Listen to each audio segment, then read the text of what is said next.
Well, I figured I haven't made a video in a while, so I'm making an update video here. Got a new project. Yesterday we got like a 58-degree day, I think, almost 60. So I finally decided, I'm like, you know what? I'm gonna finish painting the 147 here. So it was parked like right where I am, pretty much. And then I took it out and painted it all up. Got a couple miscellaneous parts hanging there. Paint came up pretty good, I think. Has a nice shine to it. The rest of it here. Nice and shiny. So that's gonna be a fun tractor once I get it all together. Today I'm gonna be putting the fenders back on. I actually have to paint the bottom, so I'll paint that real quick and then throw them back on. I'll probably put some of those engine parts back on. I think they're dry right here.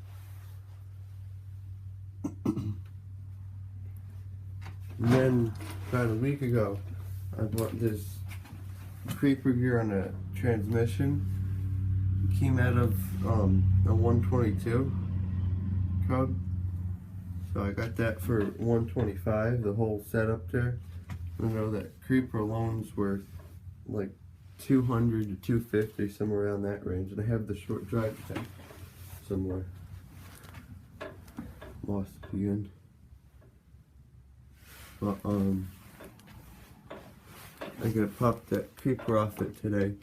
I have somebody who wants to come buy just the transmission for it. So that's I got some other paint. I got this the PTO engagement rod, the flywheel housing, or whatever. Got the electric left out, which I'm gonna repaint because it has light spots.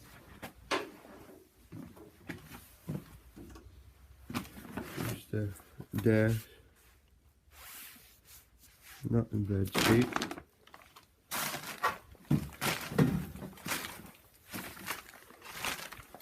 Nice shine to it. I don't know if you guys use, for primer I use Rust-Oleum flat gray primer. It works well. Dries in about 1 to 2 minutes. And then to clean the surfaces, you use some Prep-All just to get all the paint residue or whatever off from wire brushing or sandblasting or whatever. And then if I can find my other cans, I brought most of them inside yesterday. Let me see. Here's one. This is like the one. Use camera, but the Mosaic. This is the school bus yellow. I was trying to experiment with different yellows. Well, they had their quality control problem. As you can see, it's quite a bit darker now. Actually, there's one.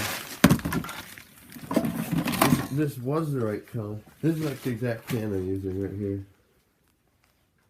Has the equipment on it and stuff. And that pretty much matches. Still a little off, but the camera picked the tractor up a little lighter than it. Like the 125 and the 147 are now the same color, which I'm happy about. This can actually blew up on me with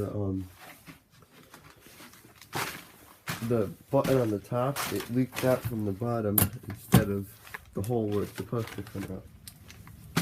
So, I don't know.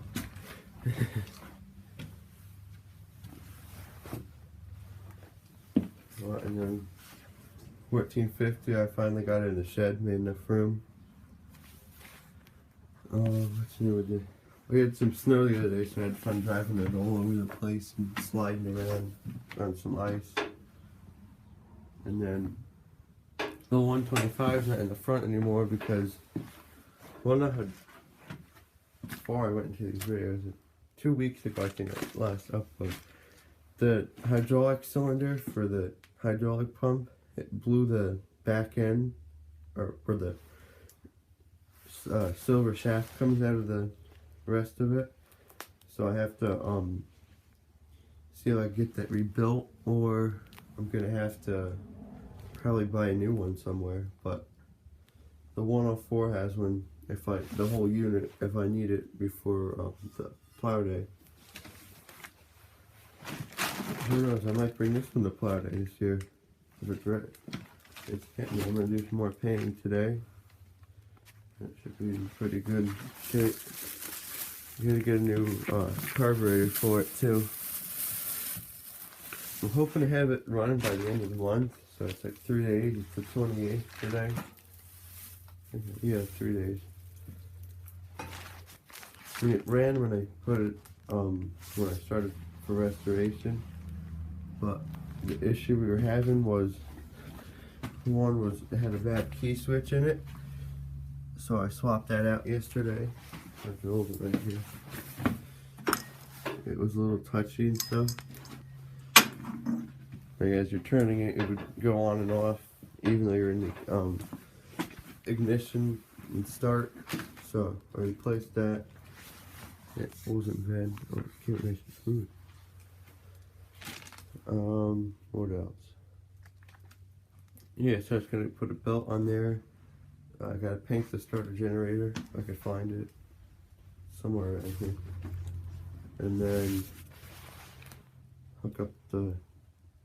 I actually have to pull the motor real quick because there's a panel that goes in the between the drive shaft and back against here, so I have to put that in.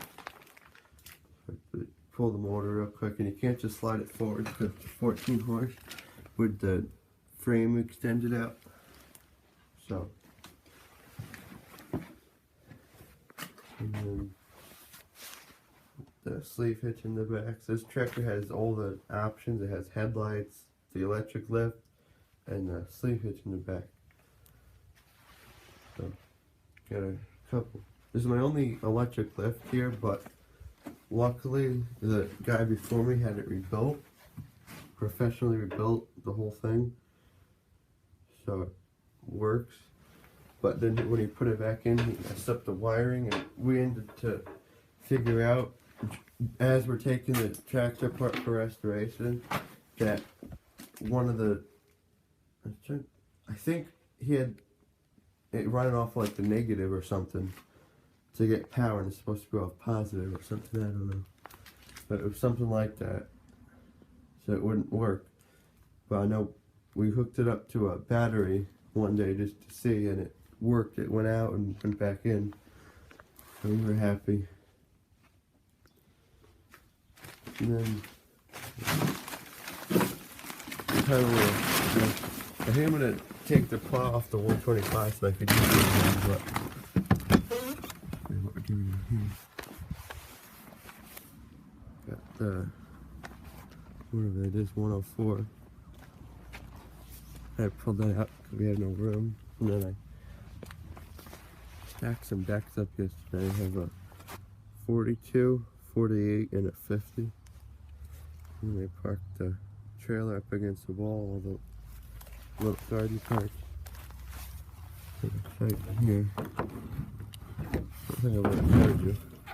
I have a nice Brindley plow, all solid, just some surface rust, but everything looks.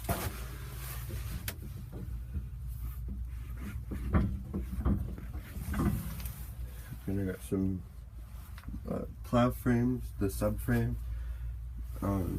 This one here is for a wide frame, and the one behind it is for like a model 70, 100, 102, 122, and a 123. There may be others, but I can't think off the top of my head. And then I have deck carriage for the wide frame, 50-inch, and the two narrow decks, the 42 and 48.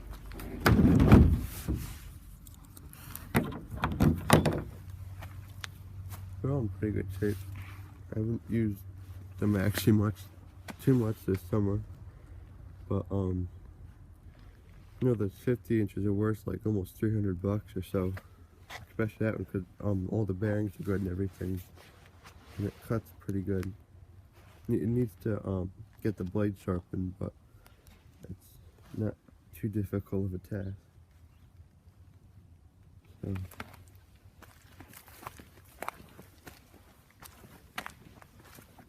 And of course the 1650 is still out here. Oh, and then on the zero turn here, I took the deck off yesterday. It's in good shape. I got a rebuild kit for Christmas for it. So it's all new spindles and the housings and pulleys and blades and belts, and actually got wheels too. So I'm gonna redo the whole lower deck. But it's only got 86.8 hours on it, which is like really nothing on an engine. But yeah, it's a fun one. It's a 54-inch cutting deck. Right there, 54. That's about it. We still have some snow left over from, I don't know, a week or two now.